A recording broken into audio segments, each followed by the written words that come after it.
All right, so heading now for our world view, let's head over to London and check in with Ian Lee. Ian, Spain experiencing some really tough weather. Hey, good morning, Anne-Marie. This storm, Gloria, has ravaged many parts of the country, killing at least 13 people. Northeastern Spain faced heavy rains, violent winds up to 90 miles per hour, and huge waves reaching 44 feet high. On the Catalan coast, sea foam carpeted several streets. The government is holding an emergency meeting today to deal with the impact of the storm. The Prime Minister, Pedro Sanchez, says the country won't scrimp on resources and efforts. Meanwhile, rescue teams are still looking for 4 people who were swept away in the flooding.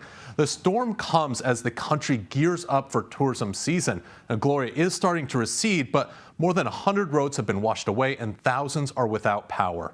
Next, we are in Puerto Rico, where there is real anger over the government there withholding emergency aid. Hundreds protested despite the heavy rain at the governor's mansion. They waved flags, banged pots, and even carried a guillotine, although it appeared to be merely symbolic. But it underscores the outrage after discovering a warehouse of unused aid aimed at the ongoing earthquakes. Now, Puerto Ricans are debating if they should try to oust the new governor like they did with the previous governor last year over mismanagement of relief.